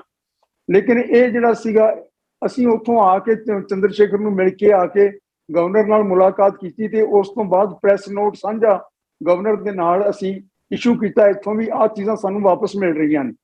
ਉਹਦੇ ਵਿੱਚ ਇਹਦਾ ਜ਼ਿਕਰ ਵੀ ਸੀ। ਅੱਛਾ, ਉਸ ਤੋਂ ਬਾਅਦ ਇਹ ਚੀਜ਼ਾਂ ਆ ਗਈਆਂ, ਮਨਜੀਤ ਸਿੰਘ ਕਲਕੱਤਾ ਨੇ ਰਿਸੀਵ ਕੀਤੀਆਂ, ਇਹ ਅਖਬਾਰ ਦੇ ਵਿੱਚ ਛਪ ਗਿਆ, ਪਤਾ ਲੱਗ ਗਿਆ। ਹੁਣ ਹੋਇਆ ਕੀ ਹੈ ਕਿ ਉਹਨਾਂ ਨੇ ਲਿਸਟ ਬਣਾ ਕੇ ਦਿੱਤੀ ਸੀ ਵੀ ਆਹ ਚੀਜ਼ਾਂ ਤੁਹਾਨੂੰ ਦਿੱਤੀਆਂ, ਉਹਦੇ ਵਿੱਚ ਐਕਸੈਸ਼ਨ ਰਜਿਸਟਰ ਸਨ, ਕਿਉਂਕਿ ਜਿਹੜੀ ਮੇਨ ਲਾਇਬ੍ਰੇਰੀ ਸੀ ਉਹ ਇੱਕ ਪਾਸੇ ਸੀ, ਉਸ ਦੇ ਨਾਲ ਦੇ ਕਮਰੇ ਦੇ ਵਿੱਚ ਜਿਹੜੇ ਇੱਕ ਰੈਫਰੈਂਸਸ ਹੁੰਦੇ ਆ ਲਾਇਬ੍ਰੇਰੀਆਂ ਦੇ ਵਿੱਚ ਤੇ ਰਜਿਸਟਰ ਰੱਖੇ ਜਾਂਦੇ ਆ ਵੀ ਕਿਹੜੀ ਕਿਤਾਬ ਕਿਹੜੇ ਨੰਬਰ ਦੇ ਉੱਤੇ ਕਿਹੜੀ ਜਗ੍ਹਾ ਦੇ ਉੱਤੇ ਪਈ ਹੈ, ਉਸ ਤਰ੍ਹਾਂ ਦਾ ਸਮਾਨ ਸੀ। ਉਹ ਸਮਾਨ ਇਹਨਾਂ ਨੂੰ ਵਾਪਸ ਆਇਆ। ਜੋ ਸਮਾਨ ਦੂਸਰਾ ਸੀ ਉਹ ਵੀ ਵਾਪਸ ਆਇਆ। ਉਹ ਲਿਸਟ ਵਗੈਰਾ ਉਹਨਾਂ ਨੇ ਬਣਾ ਕੇ ਦਿੱਤੀ ਹੋਈ ਹੈ, ਇਹ ਲਿਸਟ ਮੈਂ ਦੇਖੀ ਹੈ। ਜਿਹੜਾ ਇਹ ਮੁਕੱਦਮਾ ਇਹਨਾਂ ਨੇ ਕੀਤਾ ਇਹ ਮੈਂ ਪੜ੍ਹਿਆ, ਦੇਖਿਆ ਮੁਕੱਦਮਾ, ਔਰ ਉਸ ਤੋਂ ਬਾਅਦ ਮੈਂ ਇਸ ਲਾਇਬ੍ਰੇਰੀ ਦੀ ਸਾਰੀ ਛਾਣਬੀਣ ਕਰਕੇ ਇੱਕ ਰਿਪੋਰਟ ਤਿਆਰ ਕੀਤੀ ਹੈ ਜਿਹੜੀ ਕਿ ਛਾਪੇ ਖਾਨੇ ਦੇ ਵਿੱਚ ਗਈ ਹੋਈ ਹੈ, 3-4 ਮਹੀਨਿਆਂ ਤੋਂ ਸ਼ਾਇਦ ਕਦੇ ਨਾ ਕਦੇ ਛਪ ਜਾਏਗੀ। ਸੋ ਇਹ ਜਿਹੜਾ ਸੀਗਾ ਉਹ ਜਿਹੜੀ ਰਿਪੋਰਟ ਸੀ ਉਸ ਦੇ ਵਿੱਚ ਲਿਖਿਆ ਹੋਇਆ ਸੀ ਇੱਕ ਜਗ੍ਹਾ ਦੇ ਉੱਤੇ ਕਿ ਅਸੀਂ ਹੁਣ ਸਾਰੀਆਂ ਚੀਜ਼ਾਂ ਵਾਪਸ ਕਰ ਚੁੱਕੇ ਹਾਂ ਤੇ ਸਾਡੇ ਕੋਲੇ ਕੋਈ ਹੋਰ ਅਸੀਂ ਸਾਰਾ ਕੁਝ ਇਹ ਹਾਸਲ ਕਰ ਲਿਆ। ਇਹ ਇਸ ਦੇ ਉੱਤੇ 2 ਲੋਕਾਂ ਦੇ ਦਸਤਖਤ ਸਨ, ਇੱਕ ਭਾਨ ਸਿੰਘ ਦੇ ਸਨ, ਇੱਕ ਹੋਰ ਸੈਕਟਰੀ ਹੁੰਦੇ ਸੀਗੇ ਸਾਡੇ, ਅੱਜ ਕੱਲ ਨਹੀਂ ਹਨਗੇ, ਮਹਿੰਦਰ ਸਿੰਘ ਸ਼ਾਇਦ ਸੀ ਇਹਨਾਂ ਦਾ ਨਾਮ, ਉਹਨਾਂ ਦੇ ਦਸਤਖਤ ਸਨ। ਇਹ ਭਾਨ ਸਿੰਘ ਹੁਣ ਮੈਂ ਜਿਸ ਵੇਲੇ ਉਹਨਾਂ ਨੂੰ ਸ਼੍ਰੋਮਣੀ ਕਮੇਟੀ ਦੇ, ਹਾਂਜੀ ਤੇ ਜਿਸ ਵੇਲੇ ਮੈਂ ਉਹ ਸ਼੍ਰੋਮਣੀ ਅਕਾਲੀ ਦਲ ਦੇ ਵਿੱਚ ਵੀ ਸਨ ਉਸ ਵੇਲੇ। ਅੱਛਾ, ਜਿਸ ਵੇਲੇ ਮੈਂ ਉਹਨਾਂ ਨੂੰ ਦੋਨਾਂ ਨੂੰ ਪੁੱਛਿਆ ਕਿ ਭਾਈ ਇਹ ਤੁਸੀਂ ਤਾਂ ਕਹਿੰਦੇ ਸੀਗੇ ਕਿ ਇਹ ਚੀਜ਼ਾਂ ਨਾ, ਮਹਿੰਦਰ ਸਿੰਘ ਨੂੰ ਪੁੱਛਿਆ ਕਿਉਂਕਿ ਭਾਨ ਸਿੰਘ ਤਾਂ ਉਹ ਤਾਂ ਹੀ ਚਲੇ ਗਏ ਸੀ, ਤਾਂ ਮੈਂ ਪੁੱਛਿਆ ਵੀ ਇਹਦਾ ਲਿਖਿਆ ਹੋਇਆ ਤੁਹਾਡੇ ਹੱਥ ਦਾ, ਤੁਸੀਂ ਲਿਖ ਕੇ ਦਿੱਤਾ ਹੈ, ਸਾਈਨ ਕੀਤੇ ਨੇ ਥੱਲੇ ਕਿ ਜੀ ਇਹ ਸਾਰਾ ਕੁਝ ਅਸੀਂ ਵਾਪਸ ਲੈ ਲਿਆ ਤੇ ਹੁਣ ਸਾਡੀ ਕੋਈ ਹੋਰ ਕਲੇਮ ਨਹੀਂ ਰਹੀ। ਇਹ ਜਿਹੜਾ ਸਾਰਾ ਇਸ ਨੋਟ ਦੇ ਉੱਤੇ ਬੇਸ ਕਰਕੇ ਉਹ ਲੋਕ ਕਹਿ ਰਹੇ ਨੇ ਕਿ ਸਾਰੀਆਂ ਕਿਤਾਬਾਂ ਅਸੀਂ ਲਾਇਬ੍ਰੇਰੀ ਦੀਆਂ ਵਾਪਸ ਕਰਤੀਆਂ ਸਨ। ਹੁਣ ਮੈਂ ਜਿਸ ਵੇਲੇ ਉਹਨੂੰ ਪੁੱਛਿਆ ਤਾਂ ਉਹ ਕਹਿਣ ਲੱਗੇ ਕਿ ਇਹ 9 ਛਾਪੇ ਜਦੋਂ ਛਾਪੀ ਹੋਈ ਲਿਸਟ ਆਈ ਹੈ ਇਹ ਸਾਰਾ ਪ੍ਰਿੰਟਡ ਸੀ, ਉਹ ਟਾਈਪ ਲਿਸਟ ਸੀਗੀ ਜਿਹੜੀ ਉਹਨਾਂ ਨੇ ਇਹਨਾਂ ਕੋਲੋਂ ਸਾਈਨ ਕਰਵਾਈ ਸੀ। ਉਹ ਕਹਿੰਦੇ ਸਾਡੇ ਸਾਈਨ ਕਰਵਾਏ ਆ, ਇਹਦੇ ਵਿੱਚ ਜਿਹੜੀ ਜਗ੍ਹਾ ਬਾਕੀ ਬਚੀ ਸੀ ਉਸ ਦੇ ਵਿੱਚ ਇਹਨਾਂ ਨੇ ਇਹ ਬਾਅਦ ਦੇ ਵਿੱਚ ਲਿਖ ਲਿਆ, ਸਾਡੇ ਕੋਲੇ ਨਹੀਂ, ਸਾਡੇ ਦਸਤਾਂ ਦੇ ਨਾਲ ਨਹੀਂ ਇਹ ਲਿਖਿਆ ਗਿਆ, ਇਹ ਉਸ ਤੋਂ ਬਾਅਦ ਦੇ ਵਿੱਚ ਲਿਖਿਆ। ਸੋ ਇਹ ਹੁਣ ਸੱਚ ਝੂਠ ਕੀ ਹੈ ਇਸ ਦਾ ਤਾਂ ਜ਼ਾਹਰ ਹੀ ਹੈ, ਕਿਉਂਕਿ ਲਾਇਬ੍ਰੇਰੀ ਤਾਂ ਸੜ ਚੁੱਕੀ ਸੀ, ਉਸਨੇ ਤਾਂ ਵਾਪਸ ਆਉਣਾ ਹੀ ਨਹੀਂ ਸੀ। ਜਿਹੜਾ ਕੁਝ ਉਹਨਾਂ ਨੇ ਲਿਸਟ ਕੀਤਾ ਸੀ ਉਹ ਦੇ ਚੁੱਕੇ ਸੀਗੇ। ਉਹ ਕਹਿੰਦੇ ਆ ਸਾਡੇ ਕੋਲੇ ਹੋਰ ਕੁਝ ਨਹੀਂ ਹੈ। ਤੇ ਜਿਹੜੇ ਵੀ ਕਸਟੋਡੀਅਨ ਸਨ IB ਵਾਲੇ ਜਾਂ ਦੂਸਰੇ ਇਹਨਾਂ ਵਸਤਾਂ ਦੇ, ਉਹਨਾਂ ਨੇ ਇਹ ਸਰਟੀਫਿਕੇਟ ਇਹਨਾਂ ਕੋਲੋਂ ਲਿਖਵਾ ਲਿਆ। ਹੁਣ ਇਸ ਦੇ ਉੱਤੇ ਬੇਸ ਕਰਕੇ ਕਈ ਲੋਕ ਕਹਿੰਦੇ ਨੇ ਕਿ ਸ਼੍ਰੋਮਣੀ ਕਮੇਟੀ ਵਾਲਿਆਂ ਨੇ ਇਹਨਾਂ ਕੋਲੇ ਬੀੜਾਂ ਪਹੁੰਚ ਗਈਆਂ, ਇਹਨਾਂ ਨੇ ਉਹ ਬਾਹਰ ਵੇਚਤੀਆਂ, ਫਲਾਨੀ ਬੀੜ ਇੰਨੇ ਲੱਖ ਦੀ ਵਿਕੀ, ਫਲਾਨੀ ਬੀੜ ਇੰਨੇ ਕਰੋੜ ਦੀ ਵਿਕੀ, ਇਹਨਾਂ ਨੇ ਇਸ ਤਰ੍ਹਾਂ ਵੇਚਤੀਆਂ। ਲੇਕਿਨ ਇਸ ਦਾ ਕੋਈ ਪੁਖਤਾ ਸਬੂਤ ਅੱਜ ਤੱਕ ਸਾਡੇ ਸਾਹਮਣੇ ਨਹੀਂ ਆਇਆ। ਇਹ ਬੀੜਾਂ ਦੀ ਤਾਂ ਨੈਚੁਰਲੀ ਕਰੋੜਾਂ ਦੇ ਵਿੱਚ ਹੁੰਦੀ ਹੈ। ਮੇਰੇ ਕੋਲ ਇੱਕ ਬੀੜ ਸੀ ਔਰ ਉਹ ਮੈਂ ਹੁਣ ਇਸ ਵੇਲੇ ਉਹਨਾਂ ਨੂੰ 10-11 ਬੀੜਾਂ ਸਨ ਮੇਰੇ ਕੋਲ। ਜਦੋਂ ਇਹਨਾਂ ਨੇ ਸ਼੍ਰੋਮਣੀ ਕਮੇਟੀ ਵਾਲਿਆਂ ਨੇ ਕਿਹਾ ਕਿ ਸਾਡਾ ਖਜ਼ਾਨਾ ਸੜ ਚੁੱਕਿਆ ਤੇ ਜਿਨ੍ਹਾਂ ਕੋਲ ਵੀ ਕੁਛ ਹੈ ਉਹ ਸਾਨੂੰ ਦਿਓ ਤਾਂ ਕਿ ਅਸੀਂ ਤਾਂ ਇਸ ਨੂੰ ਦੁਬਾਰੇ ਸਾਬਤ ਕਰੀਏ, ਮੈਂ ਉਹ 10-11 ਬੀੜਾਂ ਇਕੱਠੀਆਂ ਕੀਤੀਆਂ ਸਨ ਆਪਣੇ ਇਲਾਕੇ ਚੋਂ ਤੇ ਉਹ ਸਾਰੀਆਂ ਮੈਂ ਕਈ ਵਾਰ ਕਹਿੰਦਾ ਰਿਹਾ, ਇਹਨਾਂ ਨੇ ਨਾਂ ਲਈਆਂ। ਫਿਰ ਅਖੀਰ ਦੇ ਉੱਤੇ ਮੈਂ ਇੱਥੇ ਕਈ ਸਾਲ ਉਡੀਕ ਕੇ ਤੇ ਫਿਰ ਮੈਂ ਜਿਹੜੀ ਇਹ ਪੰਜਾਬੀ ਯੂਨੀਵਰਸਿਟੀ ਪਟਿਆਲਾ ਹੈ ਇਹਨਾਂ ਨੂੰ ਦੇ ਦਿੱਤੀਆਂ। ਉਹਨਾਂ ਦੇ ਵਿੱਚ ਇੱਕ ਬੀੜ ਸੀ, ਉਸੇ ਤਰ੍ਹਾਂ ਦੀ ਬੀੜ ਇੱਥੇ ਇੱਕ ਦਿੱਲੀ ਦੇ ਵਿੱਚ ਕਿਸੇ ਨੇ ਲੱਭ ਕੇ ਲਿਆਂਦੀ ਤੇ ਕੋਈ ਉਹਨਾਂ ਨੂੰ ਵੇਚ ਰਿਹਾ ਸੀ, ਜਿਹੜਾ ਉੱਥੇ ਭਾਈ ਵੀਰ ਸਿੰਘ ਸਦਨ ਹੈ, ਤਾਂ ਉਸ ਦੀ ਕੀਮਤ ਉਸਨੇ 1 ਕਰੋੜ ਰੁਪਇਆ ਕੋਟ ਕੀਤੀ ਸੀ। ਯਾਨੀ ਕਿ ਬਹੁਤ ਹੀ ਇਹ ਐਕਸਟਰਾਆਰਡੀਨਰੀ ਬੀੜ ਨਹੀਂ ਸੀ। ਗੁਰੂ ਗ੍ਰੰਥ ਸਾਹਿਬ ਨਾਲ ਸੰਬੰਧਿਤ ਬੀੜ ਸੀ। ਗੁਰੂ ਗ੍ਰੰਥ ਸਾਹਿਬ ਦੀ ਬੀੜ ਸੀ ਜੀ। ਇਹ ਬੀੜ ਲਫ਼ਜ਼ ਆਪਾਂ ਗੁਰੂ ਗ੍ਰੰਥ ਸਾਹਿਬ ਵਾਸਤੇ ਹੀ ਵਰਤਦੇ ਹਾਂ। ਗੁਰੂ ਗ੍ਰੰਥ ਸਾਹਿਬ ਦੀ ਬੀੜ ਸੀ। ਅੱਜ ਕੱਲ ਕਈ ਬੀੜ ਦੂਸਰੇ ਗ੍ਰੰਥ ਜਿਹੜੇ ਹੈਗੇ ਉਹਨਾਂ ਨੂੰ ਵੀ ਕਹਿਣ ਲੱਗ ਗਏ ਨਾ, ਇਸ ਕਰਕੇ ਪੁੱਛਿਆ ਸੀ ਮੈਂ। ਹਾਂਜੀ ਹਾਂਜੀ, ਠੀਕ ਹੈ, ਬਿਲਕੁਲ ਠੀਕ ਹੈ ਤੁਹਾਡੀ ਗੱਲ। ਹੁਣ ਇਹ ਜਿਹੜਾ ਹੈ ਨਾ ਜੀ, ਇਹ ਉਹ ਮੈਨੂੰ ਇੱਥੇ ਮੇਰੇ ਕੋਲੇ ਜਿਹੜੀਆਂ ਤੁਸੀਂ ਬੀੜਾਂ ਦਿੱਤੀਆਂ ਹੈ ਸਰਦਾਰ ਗੁਰਤੇਜ ਸਿੰਘ ਜੀ, ਉਹਨਾਂ ਦਾ ਇਤਿਹਾਸ ਕੀ ਹੈ, ਕਿੰਨੀਆਂ ਕੁ ਪੁਰਾਣੀਆਂ ਨੇ ਉਹ ਜੀ ਦੇਖੋ, ਇੱਕ ਤਾਂ ਉਹਨਾਂ ਦੀ ਤਕਰੀਬਨ ਗੁਰੂ ਸਾਹਿਬ ਤੋਂ ਜਿਸ ਵੇਲੇ ਗੁਰੂ ਸਾਹਿਬ ਦੱਖਣ ਨੂੰ ਜਾ ਰਹੇ ਸੀਗੇ 1710 ਦੇ ਨੇੜੇ ਤੇੜੇ ਕੰਪਲੀਟ ਹੋਈ ਹੈ, ਔਰ ਹਰਿਆਣੇ ਦੇ ਇਲਾਕੇ ਦੇ ਵਿੱਚ ਕੰਪਲੀਟ ਹੋਈ ਹੈ। ਔਰ ਉਹ ਜਿਹੜਾ ਲਿਖਣ ਵਾਲਾ ਹੈ ਉਹ ਵੀ ਕੋਈ ਹਰਿਆਣਵੀ ਜਾਂ ਰਾਜਸਥਾਨੀ ਨਾਂ ਹੈ ਉਸਦਾ। ਉਹ ਪਿੱਛੇ ਲਿਖਦੇ ਸੀ ਵੀ ਫਲਾਨਾ ਰਾਈਟਰ ਹੈ, ਇਸਨੇ ਲਿਖੀ ਹੈ। ਤਾਂ ਇਸ ਤਰ੍ਹਾਂ ਦੀਆਂ ਜਿਹੜੀਆਂ ਇਹ 1710 ਦੇ ਕਰੀਬ 8 ਦੇ ਕਰੀਬ ਦੀ ਬੀੜ ਹੈ। ਤੇ ਮੈਂ ਇਸ ਕਰਕੇ ਯਾਦ ਰੱਖਿਆ, ਅਸੀਂ 10ਵੇਂ ਪਾਤਸ਼ਾਹ ਉਸ ਵੇਲੇ ਦੱਖਣ ਦੇ ਵਿੱਚ ਸੀਗੇ, ਜਾ ਰਹੇ ਸੀ, ਤੇ ਉੱਥੇ ਜੋ ਹੋਇਆ ਤੁਹਾਨੂੰ ਪਤਾ ਹੈ। ਤਾਂ ਇਹ ਹੁਣ ਇਹਨਾਂ ਦੀ ਕੀਮਤ ਕੀ ਹੁੰਦੀ ਹੈ? ਜੇ ਇਹੋ ਜਿਹੀ ਬੀੜ ਹੋਵੇ ਤਾਂ ਉਹ ਉੱਥੇ 1 ਕਰੋੜ ਰੁਪਏ ਦੇ ਵਿੱਚ ਵੀ ਵੇਚ ਰਿਹਾ ਸੀ। ਤਾਂ ਇੱਕ ਤਾਂ ਮੈਂ ਇਹਨਾਂ ਨੂੰ ਇਸ ਤਰ੍ਹਾਂ ਦੀਆਂ ਬੀੜਾਂ ਇੱਥੇ, ਲੇਕਿਨ ਗੱਲ ਇਹ ਹੈਗੀ ਕਿ ਸਾਡੀ ਜਿਹੜਾ ਵੀ ਖਜ਼ਾਨਾ ਸੀ ਉਸ ਦੇ ਵਿੱਚ ਕੁਝ ਹੁਕਮਨਾਮੇ ਸਨ ਜਿਹੜੇ ਗੁਰੂ ਸਾਹਿਬਾਨ ਦੇ ਦਸਤਾਂ ਦੇ ਨਾਲ ਸਨ। ਹੁਣ ਗੁਰੂ ਸਾਹਿਬਾਨ ਦੇ ਦਸਤਖਤ ਕਿੱਥੋਂ ਹੋਣਗੇ ਮੁੜ ਕੇ? ਉਹਨਾਂ ਦੀ ਕੀ ਕੀਮਤ ਹੈ? ਉਹਨਾਂ ਦੀ ਤਾਂ ਸਾਰੇ ਸੰਸਾਰ ਦੀ, ਜੇ ਤੁਸੀਂ ਖਜ਼ਾਨਾ ਦੇ ਦਿਓ ਤਾਂ ਵੀ ਕੋਈ ਕੀਮਤ ਨਹੀਂ ਉਤਾਰ ਸਕਦਾ। ਫਿਰ ਕੁਝ ਬੀੜਾਂ ਐਸੀਆਂ ਸਨ ਜਿਨ੍ਹਾਂ ਦੇ ਵਿੱਚ ਗੁਰੂ ਸਾਹਿਬ ਦੇ ਉਹਨਾਂ ਨੇ ਦਸਤਖਤ ਲਏ ਹੋਏ ਸੀਗੇ, ਇਹ ਦੱਸਣ ਵਾਸਤੇ ਵੀ ਆਥੈਂਟਿਕ ਹੋਣਗੀਆਂ। ਔਰ ਉਹ ਹੁਣ ਜਿਵੇਂ ਕਰਤਾਰਪੁਰੀ ਬੀੜ ਦੇ ਵਿੱਚ 5ਵੇਂ ਪਾਤਸ਼ਾਹ ਦੇ ਦਸਤਖਤ ਹੋਣਗੇ। ਇੱਥੇ ਮੇਰੇ ਕੋਲ ਕਾਪੀ ਪਈ ਹੈ, ਮੈਂ ਤੁਹਾਨੂੰ ਜੋ ਆ ਲੱਗੀ ਹੋਈ ਹੈ ਇੱਥੇ। ਸੋ ਇਹ ਜਿਹੜੇ ਹੈਗੇ, ਇਸ ਦੀ ਕੀ ਕੀਮਤ ਹੈ? 6ਵੇਂ ਪਾਤਸ਼ਾਹ ਦੀ ਦਸਤਖਤ ਹੋਣਗੇ ਉਹਦੇ ਵਿੱਚ, ਉਸ ਬੀੜ ਦੇ ਵਿੱਚ। ਤਾਂ ਇਹਨਾਂ ਦੀ ਤਾਂ ਹੁਣ 10ਵੇਂ ਪਾਤਸ਼ਾਹ ਦੀ, ਤੁਹਾਡੇ ਕੋਲੇ 5ਵੀਂ ਪਾਤਸ਼ਾਹੀ ਦੇ ਹਸਤਾਖਰਾਂ ਵਾਲੀ ਬੀੜ ਪਈ ਹੈ? ਨਹੀਂ, ਮੇਰੇ ਕੋਲ ਨਹੀਂ ਹੈ ਜੀ। ਇਹ ਕਰਤਾਰਪੁਰ ਦੇ ਵਿੱਚ ਪਈ ਹੈ, ਕਰਤਾਰਪੁਰੀ ਬੀੜ ਜਿਹੜੀ ਓਰੀਜਨਲ ਬੀੜ 5ਵੇਂ ਪਾਤਸ਼ਾਹ। ਲੇਕਿਨ ਦਸਤਖਤ ਉਸ ਦੇ ਵਿੱਚੋਂ ਮੈਂ ਕਾਪੀ ਕਰਕੇ ਮੰਗਾਏ ਸੀਗੇ, ਟ੍ਰੇਸ ਕਰਕੇ, ਤੇ ਉਹ ਮੇਰੇ ਕੋਲ ਪਏ ਨੇ। ਉਹ ਮੈਂ ਇੱਥੇ ਆਪਣੇ ਲਾਏ ਹੋਏ। ਤੇ ਹੁਣ ਇਹਨਾਂ ਚੀਜ਼ਾਂ ਦੀ ਕੀ ਕੀਮਤ ਹੋ ਸਕਦੀ ਹੈ? ਉਹ ਇੱਕ ਕਲਗੀ ਕਿਸੇ ਮੁਸਲਮਾਨ ਦੇ ਕੋਲ ਸੀ ਸਾਊਦੀ ਅਰੇਬੀਆ ਦੇ ਵਿੱਚ, ਔਰ ਜਿਸ ਵੇਲੇ 1966 ਦੇ ਵਿੱਚ ਲੱਭਣ ਲੱਗੇ ਵੀ 10ਵੇਂ ਪਾਤਸ਼ਾਹ ਦੀ ਕਲਗੀ ਕਿੱਥੇ ਹੈ, ਰਣਜੀਤ ਸਿੰਘ ਦੇ ਖਜ਼ਾਨੇ ਦੇ ਵਿੱਚ ਹੁੰਦੀ ਸੀ। ਉਸ ਤੋਂ ਬਾਅਦ ਅੰਗਰੇਜ਼ ਲੈ ਗਏ, ਫਿਰ ਕਿੱਥੇ ਗਈ ਤਾਂ ਪਤਾ ਲੱਗਿਆ ਵੀ ਸਾਊਦੀ ਅਰੇਬੀਆ ਦੇ ਵਿੱਚ ਕਿਸੇ ਮੁਸਲਮਾਨ ਕੋਲ ਹੈ, ਕਿਸੇ ਕੋਈ ਪ੍ਰਿੰਸ ਕੋਲ। ਤਾਂ ਉਹਨੂੰ ਅਪਰੋਚ ਕੀਤਾ ਗਿਆ। ਕੁਲਦੀਪ ਨਈਅਰ ਕਹਿੰਦਾ ਕਿ ਮੈਂ ਉਹਨੂੰ ਅਪਰੋਚ ਕੀਤਾ। ਉਹ ਮੈਨੂੰ ਕਹਿੰਦਾ ਵੀ ਸਾਨੂੰ ਨਾ ਇੱਕ ਕਨੌਟ ਪਲੇਸ ਦੇ ਵਿੱਚ ਇੱਕ ਸ਼ੋਰੂਮ ਦੇ ਦਿਓ। ਤੇ ਅਸੀਂ ਤਾਂ ਕਹਿੰਦਾ ਉਸ ਵੇਲੇ ਕਹਿੰਦਾ ਵੀ ਹਾਂ,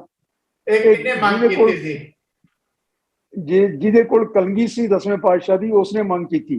ਕੁਲਦੀਪ ਨਈਅਰ ਆਪਣਾ ਉਸ ਵੇਲੇ ਹੁੰਦਾ ਸੀਗਾ ਇੱਥੇ। ਨਈਅਰ ਸਾਹਿਬ ਨੇ ਦਿੱਤਾ, ਨਈਅਰ ਸਾਹਿਬ ਨੇ ਕਿਹਾ ਕਿ ਮੰਗਦਾ ਹੈ। ਹਾਂ, ਇਹ ਉਸ ਵੇਲੇ ਉੱਥੇ ਹਾਈ ਕਮਿਸ਼ਨਰ ਸਨ ਆਪਣੇ ਇੰਗਲੈਂਡ ਦੇ ਵਿੱਚ। ਉਹਨਾਂ ਨੇ ਮੈਨੂੰ ਵੀ ਇਹ ਗੱਲ ਦੱਸੀ। ਔਰ ਫਿਰ ਉਹ ਕਹਿੰਦੇ ਨੇ ਕਿ ਜਦੋਂ ਅਸੀਂ ਉਹਨੂੰ ਉਸ ਵੇਲੇ ਕਹਿਤਾ ਵੀ ਹਾਂ ਠੀਕ ਹੈ, ਤਾਂ ਉਹਨੂੰ ਖਟਕਿਆ ਵੀ ਇਹ ਤਾਂ ਬਹੁਤ ਕੀਮਤੀ ਚੀਜ਼ ਹੋਣੀ ਹੈ ਜਿਹੜੀ ਇੱਕਦਮ ਮੰਨ ਗਏ। ਫਿਰ ਉਸਨੇ ਅਸੈਸਮੈਂਟ ਕਰਕੇ ਫਿਰ ਕਹਿੰਦਾ ਵੀ ਜਿੰਨੇ ਵੀ ਸਿੱਖ ਹੋਣਗੇ ਨਾ ਹਿੰਦੁਸਤਾਨ ਦੇ ਵਿੱਚ ਤੇ ਬਾਹਰ, ਉਹ ਸਾਰੇ ਮੈਨੂੰ $5 ਦੇਣ ਤੇ ਤਾਂ ਮੈਂ ਦੇਣਾ ਇਹ ਚੀਜ਼। ਸੋ ਯਾਨੀ ਇਹਨਾਂ ਚੀਜ਼ਾਂ ਦੀ ਕੀ ਕੀਮਤ ਹੁੰਦੀ ਹੈ? ਫਿਰ ਉਹ ਲੈ ਆਏ ਸੀ। ਨਹੀਂ ਲੈ ਕੇ ਨਹੀਂ ਆਏ ਨਾ, ਕਿਸ ਤਰ੍ਹਾਂ ਵੀ ਨਹੀਂ ਸੀ ਲਈ ਜਾ ਸਕਦੀ।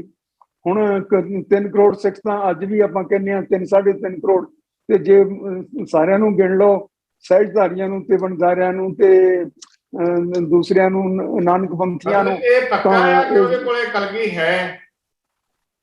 ਇਹ ਕੁਲਦੀਪ ਨਈਅਰ ਦੇ ਕਹਿਣ ਦੇ ਅਨੁਸਾਰ ਹੈ ਜੀ। ਮੈਂ ਸਾਰੀ ਕਹਾਣੀ ਉਹਨਾਂ ਨੇ ਮੈਨੂੰ ਦੱਸੀ ਸੀ, ਤੇ ਉਹੀ ਉਹ ਅਖਬਾਰ ਦੇ ਵਿੱਚ ਵੀ ਮੇਰੇ ਖਿਆਲ 'ਚ ਉਹਨਾਂ ਦਿਨਾਂ ਛਪੀ ਸੀਗੀ, ਤੇ ਬਾਅਦ ਦੇ ਵਿੱਚ ਮੈਂ ਉਹਨਾਂ ਨੂੰ ਫਿਰ ਜਦੋਂ ਮੈਨੂੰ ਮਿਲੇ ਤਾਂ ਪੁੱਛਗਿੱਛ ਕੀਤੀ ਸੀ ਉਹਨਾਂ ਕੋਲੋਂ। ਉਹਨਾਂ ਦੇ ਕਹਿਣ ਦੇ ਮੁਤਾਬਕ ਇਹ ਪੋਜੀਸ਼ਨ ਸੀ। ਹੁਣ ਇਹਨਾਂ ਚੀਜ਼ਾਂ ਦੀ ਕੋਈ ਕੀਮਤ ਨਹੀਂ ਹੁੰਦੀ। 10ਵੇਂ ਪਾਤਸ਼ਾਹ ਦੇ ਆਪਣੇ ਹੱਥਾਂ ਦੇ ਨਾਲ ਜਿਹੜਾ ਲਿਖਿਆ ਹੋਇਆ ਕੋਈ ਲਫ਼ਜ਼ ਹੈ, ਉਹ ਕਦੇ ਵੀ ਸਾਡੇ ਕੋਲੇ ਵਾਪਸ ਨਹੀਂ ਆਉਣਾ। ਔਰ ਇਹ ਇਹਨਾਂ ਦੀ ਸਰਕਾਰ ਨੇ ਜਾ ਕੇ ਉੱਥੇ ਸਾਰੇ ਅੱਗ ਲਾ ਕੇ ਲਾਇਬ੍ਰੇਰੀ ਦੇ ਵਿੱਚ ਸਿੱਖ ਰੈਫਰੈਂਸ ਲਾਇਬ੍ਰੇਰੀ ਸਾੜ ਦਿੱਤਾ। ਹੁਣ ਇਹ ਬਹੁਤ ਵੱਡੀ ਲਾਸ ਹੈ, ਤੇ ਸ਼੍ਰੋਮਣੀ ਕਮੇਟੀ ਨੂੰ ਇਸ ਦੇ ਵੱਲ ਧਿਆਨ ਦੇਣਾ ਚਾਹੀਦਾ ਸੀ। ਔਰ ਉਸ ਤੋਂ ਬਾਅਦ ਇਹਨਾਂ ਨੇ ਅਪੀਲ ਕੀਤੀ ਸੀ ਕਿ ਸਾਨੂੰ ਬੀੜਾਂ ਪੋਥੀਆਂ, ਮੇਰੇ ਕੋਲੇ ਅਜੇ ਵੀ ਇੱਥੇ ਪਈਆਂ ਕਾਫੀ ਸਾਰੀਆਂ, ਜਿਹੜੀਆਂ ਮੈਂ ਉਸ ਵੇਲੇ ਕਲੈਕਟ ਕੀਤੀਆਂ ਇਧਰੋਂ ਉਧਰੋਂ ਜਾ ਕੇ। ਕੁਝ ਮੇਰੇ ਕੋਲੇ ਆਪ ਸਨ, ਕੁਝ ਮੇਰੇ ਨਾਨਾ ਜੀ ਦੀ ਇੱਕ ਪੋਥੀ ਪਈ ਸੀ ਗਾਤਰੇ ਵਾਲੀ। ਪੁਰਾਣੇ ਸਿੰਘ ਆਪਣੇ 2 ਗਾਤਰੇ ਪਾਉਂਦੇ ਸਨ। ਇੱਕ ਗਾਤਰੇ ਦੇ ਵਿੱਚ ਕਿਰਪਾਨ ਹੁੰਦੀ ਸੀਗੀ, ਖੱਬੇ ਹੱਥ ਜਿਹੜਾ ਹੁੰਦਾ ਸੀ, ਜਿਹੜਾ ਸੱਜੇ ਹੱਥ ਗਾਤਰਾ ਹੁੰਦਾ ਸੀ ਉਹਦੇ ਵਿੱਚ ਪੋਥੀ ਹੁੰਦੀ ਸੀ। ਤਾਂ ਉਹ ਮੇਰੇ ਸਾਡੇ ਬਜ਼ੁਰਗਾਂ ਦੀ ਪੋਥੀ ਸੀ, ਤੇ ਉਹ ਮੇਰੇ ਨਾਨਾ ਜੀ ਕੋਲ ਸੀ ਉਸ ਵੇਲੇ, ਤੇ ਉਹ ਵੀ ਮੈਂ ਰੱਖੀ ਹੋਈ ਹੈ। ਕੁਛ ਇੱਥੇ ਪਟਿਆਲੇ ਦੇ ਵਿੱਚ ਇਹ ਮਹਾਰਾਜੇ ਦੇ ਉਹ ਇਹਨਾਂ ਦੀ ਲਾਇਬ੍ਰੇਰੀ ਦੇ ਵਿੱਚ ਇੱਕ ਦੋ ਪੋਥੀਆਂ ਸਨ ਜਿਹੜੀਆਂ ਮੈਨੂੰ ਮਿਲੀਆਂ, ਮੈਂ ਫੋਟੋ ਸਟੇਟ ਕਰਕੇ ਰੱਖੀਆਂ ਹੋਈਆਂ। ਇਸ ਤਰ੍ਹਾਂ ਹੀ ਇਹਨਾਂ ਦੇ ਕੋਲੇ ਇੱਕ ਹੋਰ ਬੀੜ ਸੀ ਮਹਾਰਾਜਾ ਪਟਿਆਲਾ ਕੋਲ, ਇੱਕ ਜਿਹੜੀ ਕਿ ਗੁਰੂ ਅਰਜਨ ਸਾਹਿਬ ਨੇ ਤਿਆਰ ਕਰਾਈ ਬੀੜ ਹੈ, ਉਸ ਦੀ ਹੂਬਹੂ ਨਕਲ ਹੈ। ਉਹ ਬੀੜ ਮੈਂ ਉਸ ਵੇਲੇ ਫੋਟੋ ਸਟੇਟ ਹੁੰਦਾ ਨਹੀਂ ਸੀ, ਇਹ ਬੜੀ ਪੁਰਾਣੀ ਗੱਲ ਹੈ, 92 93 ਦੀ ਹੋਣੀ ਹੈ, ਉਸ ਤੋਂ ਵੀ ਪਹਿਲਾਂ ਦੀ ਹੋਣੀ ਹੈ। ਉਹ ਫਿਰ ਮੈਂ ਆਪਣੇ ਕੈਮਰੇ ਦੇ ਨਾਲ ਜਾ ਕੇ ਸਾਰੇ ਇਹਨਾਂ ਦੇ ਮਹਿਲ ਦੇ ਵਿੱਚ ਉਸ ਦੀ ਫੋਟੋ ਖਿੱਚੀ ਸਾਰੀ ਬੀੜ ਦੀ, ਔਰ 2-3 ਦਿਨ ਜਾ ਕੇ ਮੈਂ ਉਹ ਤਸਵੀਰਾਂ ਖਿੱਚਦਾ ਰਿਹਾ। ਫਿਰ ਉਹਨਾਂ ਨੂੰ ਡਿਵੈਲਪ ਕਲਰਡ ਤਸਵੀਰਾਂ ਆਉਣਗੀਆਂ, ਫਿਰ ਉਹਨਾਂ ਨੂੰ ਪ੍ਰਿੰਟ ਵਗੈਰਾ ਕਰਕੇ ਤੇ ਉਹ ਬਣਾਉਣ ਦੀ ਕੋਸ਼ਿਸ਼ ਕੀਤੀ ਉਸੇ ਤਰ੍ਹਾਂ ਦੀ ਜਿਸ ਤਰ੍ਹਾਂ ਦੀ ਉਹ ਹੈਗੀ। ਸੋ ਇਸ ਤਰ੍ਹਾਂ ਦਾ ਬਹੁਤ ਸਾਰਾ ਖਜ਼ਾਨਾ ਸਾਡੇ ਕੋਲੇ ਅਜੇ ਵੀ ਹੈਗਾ। ਇਹਨਾਂ ਨੂੰ ਚਾਹੀਦਾ, ਮਹਾਰਾਜਾ ਯਦਵਿੰਦਰ ਸਿੰਘ ਕੋਲੇ ਇਸ ਤਰ੍ਹਾਂ ਇਹ ਮੈਂ ਦੇਖੀਆਂ ਸਨ ਬੀੜਾਂ ਪਹਿਲਾਂ ਵੀ, ਤੇ ਮੈਂ ਉਹਨਾਂ ਨੂੰ ਕਿਹਾ ਸੀ ਕਿ ਉਹਨਾਂ ਦੇ ਮਹਿਲ ਦੇ ਸਾਹਮਣੇ ਜਿਹੜੀ ਬਾਈ ਇਧਰ ਨੂੰ ਸ਼ਹਿਰ ਵੱਲ ਨੂੰ ਲੱਗਦੀ ਆ, ਉੱਥੇ ਖਾਲੀ ਜਗ੍ਹਾ ਪਈ ਸੀ, ਔਰ ਮੈਂ ਕਿਹਾ ਸੀ ਕਿ ਮਹਾਰਾਜ ਸਾਹਿਬ ਇੱਥੇ ਤੁਸੀਂ ਕਰ ਦਿਓ ਐਸਟੈਬਲਿਸ਼ ਕੋਈ ਮਿਊਜ਼ੀਅਮ, ਤੇ ਉਹਦੇ ਵਿੱਚ ਰੱਖ ਦਿਓ, ਲੋਕ ਵੀ ਫਾਇਦਾ ਉਠਾਉਣ। ਤੇ ਉਹ ਇਸ ਦੇ ਬਾਰੇ ਸਹਿਮਤ ਸਨ, ਲੇਕਿਨ ਉਹ ਜ਼ਿਆਦਾ ਦੇਰ ਰਹਿ ਨਹੀਂ ਸਕੇ ਉਸ ਤੋਂ ਬਾਅਦ, ਤੇ ਉਹ ਗੱਲ ਵਿੱਚ ਹੀ ਰਹਿ ਗਈ। ਸੋ ਇਹੋ ਜਿਹੀਆਂ ਚੀਜ਼ਾਂ ਅਜੇ ਵੀ ਸਾਡੇ ਕੋਲ ਪਈਆਂ ਨੇ। ਸ਼੍ਰੋਮਣੀ ਕਮੇਟੀ ਨੂੰ ਚਾਹੀਦਾ ਹੈ ਕਿ ਉਹਨਾਂ ਨੂੰ ਇਕੱਠੀਆਂ ਕਰਕੇ ਤੇ ਪ੍ਰੋਪਰ ਮਿਊਜ਼ੀਅਮ ਬਣਾ ਕੇ ਦੁਬਾਰੇ ਸਿੱਖ ਰੈਫਰੈਂਸ ਲਾਇਬ੍ਰੇਰੀ ਨੂੰ ਦੁਬਾਰੇ ਸੁਰਜੀਤ ਕਰੇ। ਜੀ ਮੇਰਾ ਖਿਆਲ ਬਰਗਾੜੀ ਦਾ ਮਾਮਲਾ ਜਿਹੜਾ ਹੈਗਾ ਥੋੜੀ ਜਿਹੀ ਗੱਲ ਕਰ ਪਾਵਾਂਗੇ, ਕਿਉਂਕਿ ਟਾਈਮ ਜ਼ਿਆਦਾ ਹੋ ਗਿਆ। ਉਹ ਗੱਲ ਬੜੀ ਜ਼ਰੂਰੀ ਵੀ ਸੀ, ਇਸ ਕਰਕੇ ਉਹ ਗੱਲ ਲੰਬੀ ਹੋ ਗਈ। ਇਹ ਬਰਗਾੜੀ ਦਾ ਦੁਬਾਰਾ ਜਿਹੜਾ ਮਾਮਲਾ ਹੁਣ ਕਾਫੀ ਗਰਮ ਹੋਇਆ ਹੈ। ਹਾਲੇ ਸਰਕਾਰ ਹੁਣ ਬਣੀ ਹੈ ਔਰ ਸਰਕਾਰ ਨੂੰ ਦਬਾਅ ਪਾਇਆ ਜਾ ਰਿਹਾ ਹੈ ਕਿ ਇਹ ਮਸਲਾ ਹੱਲ ਕਰੋ। ਤੁਹਾਨੂੰ ਲੱਗਦਾ ਹੈ ਸਰਕਾਰ ਹੈ ਸਮਰੱਥ ਕਿ ਬੇਅਦਬੀਆਂ ਦੇ ਮਾਮਲੇ ਦੇ ਵਿੱਚ ਇਨਸਾਫ ਦਵਾ ਸਕਦੀ ਹੈ? ਮਦਨਦੀਪ ਜੀ, ਗੱਲ ਤਾਂ ਬਹੁਤ ਬੁਰੀ ਲੱਗਦੀ ਹੈ ਤੇ ਬਹੁਤ ਆਪਾਂ ਨੂੰ ਆਪਣੇ ਮਨ ਦੇ ਉੱਤੇ ਸੱਟ ਮਾਰਦੀ ਹੈ, ਲੇਕਿਨ ਸੱਚਾਈ ਇਹ ਹੈ ਕਿ 1947 ਤੋਂ ਬਾਅਦ ਕੋਈ ਵੀ ਸਿੱਖ ਮਸਲਾ ਆਇਆ ਹੈ, ਉਸ ਦੇ ਵਿੱਚ ਪੰਜਾਬ ਨੂੰ ਜਾਂ ਪੰਜਾਬ ਦਾ ਮਸਲਾ ਆਇਆ ਜਾਂ ਸਿੱਖਾਂ ਦਾ ਮਸਲਾ ਆਇਆ ਹੈ, ਉਸ ਦੇ ਵਿੱਚ ਪੰਜਾਬ ਨੂੰ ਸਿੱਖਾਂ ਨੂੰ ਨਿਆਂ ਨਹੀਂ ਮਿਲਿਆ। ਔਰ ਮੈਨੂੰ ਪੱਕਾ ਯਕੀਨ ਹੈ ਕਿ ਇਸ ਦੇ ਵਿੱਚ ਵੀ ਨਿਆਂ ਨਹੀਂ ਮਿਲੇਗਾ। ਵਰਨਾ ਇਹ ਸਾਰਾ ਕੁਝ ਰਣਜੀਤ ਸਿੰਘ ਦੀ ਰਿਪੋਰਟ ਦੇ ਵਿੱਚ ਸਾਫ਼ ਜ਼ਾਹਰ ਸੀ ਕਿ ਕਿਸ ਬੰਦੇ ਨੇ ਕੀ ਕੀਤਾ, ਕੀ ਰੋਲ ਹੈ ਕਿਸ ਦਾ, ਔਰ ਕਿਸ ਤਰ੍ਹਾਂ ਨਾਲ ਇਹਨਾਂ ਲੋਕਾਂ ਨੇ। ਹੁਣ ਤੁਸੀਂ ਦੇਖਿਆ ਕਿ ਇਹਨਾਂ ਦੇ ਵਿੱਚ ਇੱਕ ਅਕਿਊਜ਼ਡ ਜਿਹੜਾ ਸੀ ਉਸ ਵੇਲੇ ਦਾ DGP ਹੈ ਸੁਮੇਧ ਸੈਣੀ। ਹੁਣ ਸੁਮੇਧ ਸੈਣੀ ਨੂੰ ਇਹਨਾਂ ਨੇ ਹਾਈ ਕੋਰਟ ਨੇ ਇੱਕ ਜ਼ਮਾਨਤ ਦਿੱਤੀ, ਉਹਦੇ ਵਿੱਚ ਲਿਖਿਆ ਕਿ ਜੇ ਅਗਾਂਹ ਨੂੰ ਕੋਈ ਮੁਕੱਦਮਾ ਇਸ ਤੇ ਦਰਜ ਹੁੰਦਾ ਹੈ ਤਾਂ ਉਹਦੇ ਵਿੱਚ ਵੀ ਇਸ ਨੂੰ ਜ਼ਮਾਨਤ ਦਿੱਤੀ ਜਾਵੇ। ਯਾਨੀ ਤੁਸੀਂ ਦੇਖੋ ਵੀ ਜੇ ਫਰਜ਼ ਕਰੋ ਸੁਮੇਧ ਸੈਣੀ ਅੱਜ ਜਾ ਕੇ ਕਿਸੇ ਨੂੰ ਗੋਲੀ ਮਾਰ ਦੇਵੇ ਸ਼ਰੇਆਮ, ਤਾਂ ਉਸ ਦੇ ਵਿੱਚ ਉਸਦੀ ਅਰੈਸਟ ਨਹੀਂ ਹੋ ਸਕਦੀ। ਉਹ ਹਾਈ ਕੋਰਟ ਦੇ ਆਰਡਰ ਆਣਗੇ। ਉਹ ਸੁਪਰੀਮ ਕੋਰਟ ਨੇ ਕਿਹਾ ਕਿ ਇਹ ਕਿਹੜੇ ਕਾਨੂੰਨ ਦੇ ਅਨੁਸਾਰ ਤੁਸੀਂ ਇਹ ਇਸ ਤਰ੍ਹਾਂ ਦਾ ਆਰਡਰ ਲਿਖਿਆ। ਸੋ ਇਹ ਪੰਜਾਬ ਦੇ ਨਾਲ ਕੋਈ ਨਿਆਂ ਕਰਨ ਨੂੰ ਤਿਆਰ ਨਹੀਂ, ਨਾ ਕੋਈ ਸਰਕਾਰ ਕਰਨ ਨੂੰ ਤਿਆਰ ਹੈ, ਔਰ ਨਾ ਹੀ ਕੋਈ ਮੇਰੇ ਖਿਆਲ ਚ ਭਗਵੰਤ ਮਾਨ ਦੇ ਵੱਸ ਦੀ ਗੱਲ ਇਹ ਹੋਣੀ ਹੈ ਕਿ ਉਹ ਨਿਆਂ ਕਰ ਸਕੇ ਜੀ। ਹੋ ਸਕਦਾ ਹੈ ਕਿ ਥੋੜਾ ਬਹੁਤ ਅੱਖਾਂ ਪੂੰਝਣ ਦਾ ਕੰਮ ਕੀਤਾ ਜਾਵੇ, ਇਸ ਤੋਂ ਵੱਧ ਕੁਝ ਨਹੀਂ ਹੋ ਸਕਦਾ। ਵਰਨਾ ਸਾਰੀਆਂ ਦੇ ਸਾਰੇ ਜਿਹੜੇ ਤੱਥ ਹਨਗੇ, ਅਸਲੀਅਤ ਹੈਗਾ, ਸਚਾਈ ਹੈਗੀ, ਉਹ ਰਣਜੀਤ ਸਿੰਘ ਦੀ ਰਿਪੋਰਟ ਦੇ ਵਿੱਚ ਸਾਫ਼ ਜ਼ਾਹਰ ਸੀ। ਉਸ ਤੋਂ ਬਾਅਦ ਅਸੀਂ ਲੋਕਾਂ ਨੇ ਵੀ ਥੋੜਾ ਬਹੁਤ ਇਸ ਦਾ ਸਮਝਣ ਦੀ ਕੋਸ਼ਿਸ਼ ਕੀਤੀ ਸੀ, ਔਰ ਇੱਕ ਪੰਥਕ ਅਸੈਂਬਲੀ ਵੱਲੋਂ ਇੱਕ ਵਾਈਟ ਪੇਪਰ ਲਿਖਿਆ ਸੀ। ਸਰਦਾਰ ਜਸਪਾਲ ਸਿੰਘ ਆਪਣੇ ਪੱਤਰਕਾਰ ਹਨਗੇ, ਬੜੇ ਮਸ਼ਹੂਰ, ਤੇ ਉਹਨਾਂ ਦੇ ਨਾਲ ਮੈਂ ਦੋਨਾਂ ਨੇ ਅਸੀਂ ਇਹ ਲਿਖਿਆ ਸੀ। ਉਹ ਉਸ ਦੇ ਵਿੱਚ ਸਾਰਾ ਕੁਝ ਸਪਸ਼ਟ ਹੈ, ਕਲੀਅਰ ਹੈ। ਔਰ ਜਿਹੜਾ ਮੌਕੇ ਦਾ ਚੀਫ ਮਿਨਿਸਟਰ ਹੈ, ਜਿਹੜਾ ਹੋਮ ਮਿਨਿਸਟਰ ਹੈ, ਉਹ ਕਹਿੰਦਾ ਮੈਂ ਅਣਪਛਾਤੀ ਪੁਲਿਸ ਨੇ ਗੋਲੀਆਂ ਚਲਾਤੀਆਂ। ਦੱਸੋ, ਪੁਲਿਸ ਵੀ ਕਦੇ ਅਣਪਛਾਤੀ ਹੁੰਦੀ ਹੈ? ਔਰ ਜਿਹੜੀਆਂ ਗੋਲੀਆਂ ਪੁਲਿਸ ਨੂੰ ਗਿਣ ਕੇ ਮਿਲਦੀਆਂ ਨੇ, ਔਰ ਉਹਨਾਂ ਨੂੰ ਇੱਕ ਇੱਕ ਦਾ ਜਵਾਬ ਦੇਣਾ ਪੈਂਦਾ ਹੈ। ਇਹ ਸਾਰਾ ਕੁਝ ਦੱਸਦਾ ਹੈ ਕਿ ਤੁਹਾਡਾ ਨਿਆਂ ਬਲੌਕ ਕੀਤਾ ਜਾ ਰਿਹਾ ਹੈ, ਤੁਹਾਨੂੰ ਨਿਆਂ ਮਿਲੇਗਾ ਨਹੀਂ। ਇਹ ਗੱਲ ਤਾਂ ਮਾੜੀ ਹੈ, ਲੇਕਿਨ ਲੱਗਦਾ ਇਸ ਤਰ੍ਹਾਂ ਕਿ ਇਹ ਭਗਵੰਤ ਮਾਨ ਦੇ ਵੱਸ ਵੀ ਕੁਝ ਨਹੀਂ ਰਹਿਣਾ। ਕਿਉਂਕਿ ਜੋ ਹੁਣ ਦੇਖਿਆ ਤੁਸੀਂ, 5 ਬੰਦੇ ਰਾਜ ਸਭਾ ਦੇ ਵਿੱਚ ਗਏ ਨੇ, ਔਰ ਉਹਨਾਂ ਦੇ ਵਿੱਚੋਂ ਪੰਜਾਬ ਦਾ ਪੱਖ ਪੂਰਨ ਵਾਲਾ ਕੋਈ ਵੀ ਨਹੀਂ ਹੈ। ਤਾਂ ਫਿਰ ਇਸ ਤਰ੍ਹਾਂ ਦੇ ਵਿੱਚ ਆਪਾਂ ਨੂੰ ਨਿਆਂ ਕਿੱਥੋਂ ਮਿਲ ਸਕਦਾ ਹੈ? ਚਲੋ ਠੀਕ ਹੈ ਸਰਦਾਰ ਗੁਰਤੇਜ ਸਿੰਘ ਜੀ, ਤੁਸੀਂ ਬਹੁਤ ਅਮੁੱਲੀ ਜਿਹੜੀ ਜਾਣਕਾਰੀ ਦਿੱਤੀ ਹੈ। ਔਰ ਇਸ ਮਾਮਲੇ ਦੇ ਉੱਤੇ ਖਾਸ ਕਰਕੇ ਜਿਹੜਾ ਅਸੀਂ ਮਾਮਲਾ ਵਿਚਾਰ ਰਹੇ ਸੀ, ਜਿਹੜੀਆਂ ਦਰਬਾਰ ਸਾਹਿਬ ਤੋਂ ਸਾਕਾ ਨੀਲਾ ਤਾਰਾ ਮੌਕੇ ਜਿਹੜੀਆਂ ਵਸਤਾਂ ਗੁੰਮ ਕਈਆਂ ਜਾ ਰਹੀਆਂ, ਤੁਸੀਂ ਦੱਸਿਆ ਕਿ ਉਹਦੇ ਵਿੱਚੋਂ ਬਹੁਤ ਸਾਰੀਆਂ ਜਿਹੜੀਆਂ ਉਹ ਸਾੜ ਦਿੱਤੀਆਂ ਗਈਆਂ। ਅਸੀਂ ਫਿਰ ਵੀ ਇਹਦੇ ਤੇ ਗੱਲਬਾਤ ਅੱਗੇ ਜਾ ਕੇ ਕਰਾਂਗੇ। ਤੁਹਾਡਾ ਬਹੁਤ ਬਹੁਤ ਸ਼ੁਕਰੀਆ ਜੀ। ਥੈਂਕ ਯੂ, ਤੁਹਾਡਾ ਵੀ ਬਹੁਤ ਬਹੁਤ ਧੰਨਵਾਦ।